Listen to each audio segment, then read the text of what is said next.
Hi everyone, আজকে আমি আবার একটা নতুন ভিডিও নিয়ে চলে এসেছি। তো এই ভিডিওটাতে আমি দেখাতে চলেছি একটা টিয়া পাখির এমব্রয়ডারি।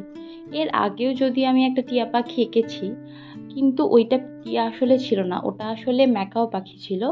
তো ওইটার অনেক কালারফুল ফেদার্স থাকে, যার জন্য মানে পাখিটা হয় অনেক বর্ণময়, অনেক কালারফুল।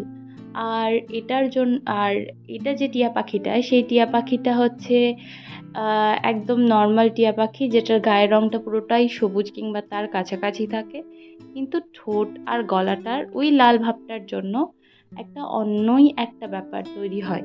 তো আমার টিয়া পাখিটার আগের ভিডিওটা যেহেতু অনেক মানুষের কাছে গেছে এবং অনেককে অনেক ভালোবাসা দিয়েছো, পছন্দ করেছো, তাই আমার মনে হলো আমি আরও একটা পাখি আঁকি এবং এটাকে এমব্রয়ডারি করি। তো ফাইনালি আমি সেটা করেছি। এই পাখিটার মাথার দিকে যেই অংশটা রয়েছে, সেই জায়গাটা আমি এই সবুজ কালারটা করেছি। এটা হচ্ছে সাধারণ নর্মাল সবুজ কালার, এটা একদম হালকাও না আর ডিপও না, মাঝামাঝি একটা। আর এটা আমি যেটা করেছি সেটা ভরাট সেলাই দিয়ে পুরোটা করে নিয়েছি, দুটো স্ট্র্যান্ড নিয়েছি। আর এই সুতোটার টেক্সচারটা অনেকটা সুন্দর ছিল, একটু চকচকে ভাব ছিল সুতোটার মধ্যে, একটা গ্লসি ফিনিশ এসেছে। আর তাছাড়া পাখিটার পুরো গায়ে আমি মোটামুটি এটা দিয়েই করেছি। সুতোটার জন্য আমার অনেক সুবিধা হয়েছে, কারণ এই সুতোগুলো একটু দামি হলেও এগুলো দিয়ে করতেও খুব সুন্দর হয়, সুবিধা হয় এবং দেখতেও খুব ভালো লাগে। তো এভাবে আমি এই ভরাট সেলাই দিয়ে মাথার পোর্শনটা এরকম সবুজ কালারের সুতো দিয়ে এটাকে ভরাট সেলাই করে মাথার পোর্শনটা পুরোটাই এরকমভাবেই করেছি। আর এখানে আমি কাপড় যেটা ইউজ করেছি, এটা টেক্সচার হচ্ছে একদম সুতির কাপড়। তো আমি আজ পর্যন্ত যত কাপড়ের ওপর কাজ করেছি সেগুলোর ম্যাক্সিমাম ছিল সুতির কাপড়ই, কারণ সুতির ওপরে এই এমব্রয়ডারির জিনিসটা অনেক বেশি সহজে এবং সুবিধাজনকভাবে এটা বসে। সুতির কাপড়ের মধ্যেও ভালো এবং একটু খারাপের একটা ব্যাপার থাকে। তো কিছু কিছু কাপড় আছে অনেক পাতলা, তার মধ্যে দিয়ে কাজ করতে অসুবিধা সুতোর কাজ করতে, এবং কিছু সুতির কাপড় আছে যেগুলো থেকে রং ছাড়ে। তো সেখানেও যদি আমি করি কোনো সেলাই করি, তো দেখা যাচ্ছে যে সেই সেলাইটা আমার বেশি দিন টেকসই হবে না। তো তার জন্য আমি সবসময় চেষ্টা করি, আমি যাই সেলাই করি সেটা আমার নিজের প্রয়োজনের জন্য হোক কিংবা কারোর জন্য হোক, কোনো ব্যবহার হোক অথবা মানে এমনিই জাস্ট করে রেখে দেব, এরকম যে কোনো কারণের জন্য হোক না কেন, তো আমি চেষ্টা করি যে ভালো কাপড়টার ওপরেই করব, যাতে আমার সেলাইটা মানে যতদিন সম্ভব মানে এরকমই রাখা যেতে পারে। তো আমি মাথার কাজটা হয়ে যাওয়ার পরে এই এরকম গলার কাছে যেই অংশটা আছে ওটাকে ফাঁকা রেখেছি, কারণ ওখানে রেড কালার করব, আর ঠোঁটের কাজটা ফাঁকা রেখেছি। তারপরে আমি চলে এসেছি বুকের যেই দিকটা আছে, এখানটায় আমি যেই সুতোগুলো ব্যবহার করেছি সেগুলো আর আগের সুতোগুলোর মধ্যে কিন্তু পার্থক্য রয়েছে। আগেরটা আমি 2টো স্ট্র্যান্ড নিয়েছিলাম এবং তাতেই এনাফ হয়ে গেছিলো, কিন্তু এটাতে আমি 6 স্ট্র্যান্ড নিয়েছিলাম, কারণ 4 স্ট্র্যান্ড নিলেও সেটা মনে হচ্ছিল যে এনাফ হচ্ছে না। আর এটাতে একটুখানি অসুবিধাও রয়েছে, একটুখানি মানে আটকে আটকে যাচ্ছিল, গিট গিট হয়ে যাচ্ছিল বারবার, একটু সমস্যা হচ্ছিল। ঠিক আছে, তবুও করে ফেলেছি, সেরকম কোনো অসুবিধা হয়নি। তো এখানটায় আমি একটুখানি আস্তে আস্তে দেখিয়েছিলাম। ওই জায়গাটা হয়ে যাওয়ার পরে আমি ওই সেম সুতো দিয়ে তার পরের পালকের যে স্তরটা রয়েছে সেখানটায় আমি এই কালারটা করে দিচ্ছি। তার মধ্যে আমার স্টুডেন্ট চলে এসেছে আমাকে ফুল দেওয়ার জন্য। তো আমি প্রচুর ফুল পাই আমার স্টুডেন্টদের কাছ থেকে। ওরা আমাকে অনেক অনেক বেশি ভালোবাসে। প্রত্যেক দিন পড়তে আসার আগে আমার জন্য অবশ্যই মনে করে ফুল নিয়ে আসে, কেউ না কেউ তো নিয়ে আসেই। তো আজকে আমাকে এই ফুলগুলো দিয়েছে। এই ফুলগুলো হচ্ছে আমার খুব ভালো লাগে, আমি পুজোর ক্ষেত্রে এই ফুলগুলো ইউজ করি, কিন্তু এটা অবশ্যই করিনি, এটা আমার জন্য এনেছে। তো আমি ওরকম সাইডে রেখে দিয়েছিলাম, তো তারপরে আবার সেলাই করছিলাম। তো আমি ওদেরকে বলেছিলাম যে তোরা আমাকে যা ফুল দিস ওগুলোর আমাকে যেরকম ফুল এনে দিবি আমি সেরকমই ফুলের এমব্রয়ডারি করে দেখাবো। কিন্তু সেটাও আর হয়ে উঠছে না অনেক কারণবশত। তো এই টিয়া পাখিটা নিয়েই আমি অনেক দিন ধরে বসেছিলাম, কারণ আমি তো একটানা কাজ করতে পারছি না। তো কিছু কিছু করে রোজ কাজ করছিলাম। আর তারপরে একটা পর্যায়ে গিয়ে এতটা সময় লেগে গেছে যে আমি মানে বিরক্তিতেই পড়ে গেছি যে শেষ কেন হচ্ছে না, এত কেন সময় লাগছে। আর এটা আমি যত সম্ভব ছোট করার চেষ্টা করেছি। তো আমি তার পরের পালকের স্তরটা পুরো সবুজ করলে আমার অনেক বেশি মনোটোনাস লাগছিল, ওর জন্য আমি আরেকটুখানি হলুদের ছোঁয়া রেখেছি। আদারওয়াইজ আমি সবটাতেই সবুজের শেডগুলোই রেখেছি, একটু ডিপ একটু হালকা এইভাবে। তো এখন আমি আবার ডার্ক কালারে চলে এসেছি। আচ্ছা, আমি হচ্ছে হলুদের পরের স্তরটা কিন্তু অনেক বেশি ডিপ সবুজ ব্যবহার করেছি। তো তারপরে আমি চলে এসেছি চোখে।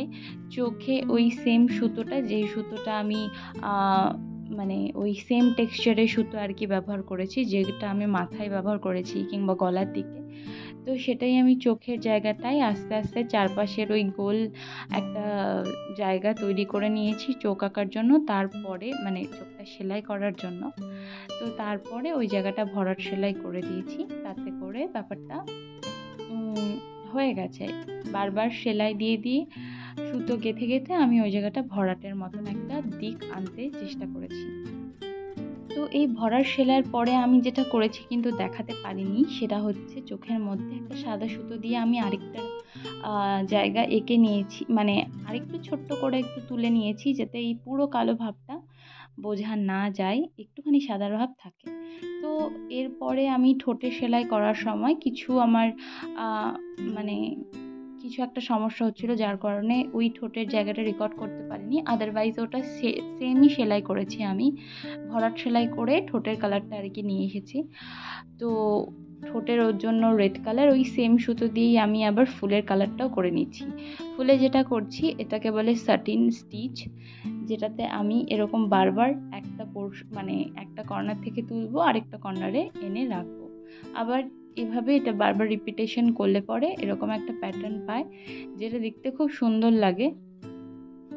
তো একটু একটু ফ্লাফিনেসও ছিল, একটা একটা একটুখানি সুতোর মধ্যে একটা চকচকে ব্যাপার ছিল বলে মনে হচ্ছিল যেন ফুলগুলো একটুখানি 3D এফেক্টও এসেছে, তো যেটা আমার ভালোই লেগেছে। সেমভাবে আমি বড় ফুলটারও করে ফেলেছি এই সুতোর এই পাপড়ির জায়গাটা। আমি একটা পাপড়ি দেখিয়েছি, এই মানে এই ফুলটাই আমি লাস্ট দেখাচ্ছি, লাস্টের ফুলটা আমি দেখাচ্ছি না। তো এটাতেও এই পাপড়িটা আমি ভালো করে দেখিয়ে দিচ্ছি কিভাবে আমি করেছি। এটা তো দেখে আমার অনেক বেশি মনে হচ্ছে যে একটা 3D এফেক্ট এসেছে, যদিও এটা আরও ভালো করে 3D এফেক্ট আনা যেতে পারতো, মধ্যেখানে বুলিয়ান নট স্টিচ দিয়ে ওটাকে তৈরি করা যায়, কিন্তু আমি ওভাবে করার চেষ্টা করিও নি। আমি এটাকে নর্মালি সাটিন স্টিচ দিয়ে করার চেষ্টা করেছিলাম। আর পাখনার পরে লেজের জায়গাটাও আমি দেখাইনি, আমি যতটা সম্ভব মানে যতটা অল্পের মধ্যে ভিডিওটা করার চেষ্টা করেছি, তাতেও ভিডিওটা খানিকটা বড়ই হয়ে গেছে। তো তারপরে আমি ফুলের মধ্যেখানের ফাঁকা জায়গাটায় দেওয়ার জন্য তো আমি ফ্রেঞ্চ নট ইউজ করেছি ওই ভেতরের পোর্শনটা করার জন্য। আমি খয়েরি কালারের সুতো নিয়েছি, ওটাও মানে আমি 6 স্ট্র্যান্ডই নিয়েছি, নিয়ে ওটাকে আমি ভেতরে ফ্রেঞ্চ নট করে দিয়েছি, 3টে 4টে যেরকম লেগেছে সেই রকম হিসাবে ফুলে করে দিয়েছি।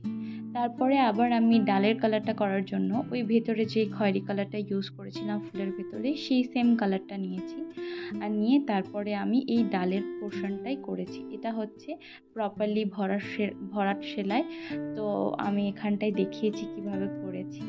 আর তোমাদের আমার ভিডিওটা কেমন লাগছে, যদি ভালো লাগে তাহলে অবশ্যই আমাকে জানিও। আমার ভিডিওতে লাইক কমেন্ট করো, শেয়ার করো এবং সাবস্ক্রাইব করে দিও অবশ্যই। আর তো দেখতে দেখতে ডালটাও হয়ে গেল। আমার এখানে মনে হয়েছে যে সূচের সাইজটা মনে হয় যথেষ্ট স্ট্যান্ডার্ড রেখেছি। আমি সূচের সাইজটা বড়ই রাখি আমার ধরা সুবিধার ক্ষেত্রে। আর এইভাবে ডালের পোর্শনগুলো ওই জায়গাগুলো লম্বালম্বি করেছি এবং এগুলো আড়াআড়িভাবে সেম সেলাই করেছি, কিন্তু এইটা ডালের অংশটা সরু ছিল, তার জন্য আমি এমনভাবে এটাকে করে দিয়েছি। তো ফাইনালি আমার হয়েই গেছে প্রায়। আমার তো এটা আগেরটার মতনই ভালো লেগেছে, আগের ভিডিওটাও আমার আগের যে পাখির ভিডিওটা আমি করেছিলাম সেখানটায় যে পাখির যে সেলাইয়ের পরে ফাইনাল লুকটা এসেছিলো, সেটা আমার যতটা ভালো লেগেছিল এটা আমার ততটাই ভালো লেগেছে। এর পরের ভিডিওটা আমার ঠিক কী নিয়ে করা উচিত আমি এটাই খালি ভেবে যাচ্ছি। তো যাই হোক, এটা পাতায় চলে এসেছি, একদম লাস্ট ফিনিশিংয়ে চলে এসেছি, যেখানে পাতাটাই বাকি আছে খালি। তো তার মধ্যে আমি এই পাতাটা একটুখানি ভালো করে বুঝিয়েছি। এটা হচ্ছে ফ্লাই স্টিচ দিয়ে পাতাটা করেছি। এটাতে টাইম কম লাগে এবং হ্যাঁ, সুতোটাও অপেক্ষাকৃত অনেক কম লাগে আর দেখতেও অনেকটা সুন্দর আসে। তো পাতাটা এমনভাবে আমি করেছি, একদম ডার্ক কালারের যে গ্রিন ছিল সেই গ্রিনটা দিয়ে আমি ফাইনালি এটা পাতাটা এরকমভাবে কমপ্লিট করে দিয়েছি। আর এটা হচ্ছে আমার লাস্ট ফাইনাল লুক। তো কেমন লাগছে আমাকে অবশ্যই তোমরা জানিও, আর আমার ভিডিও দেখতে থেকো। আমি খুব তাড়াতাড়ি আসছি আরও একটা নতুন ভিডিও নিয়ে। ততক্ষণের জন্য টাটা।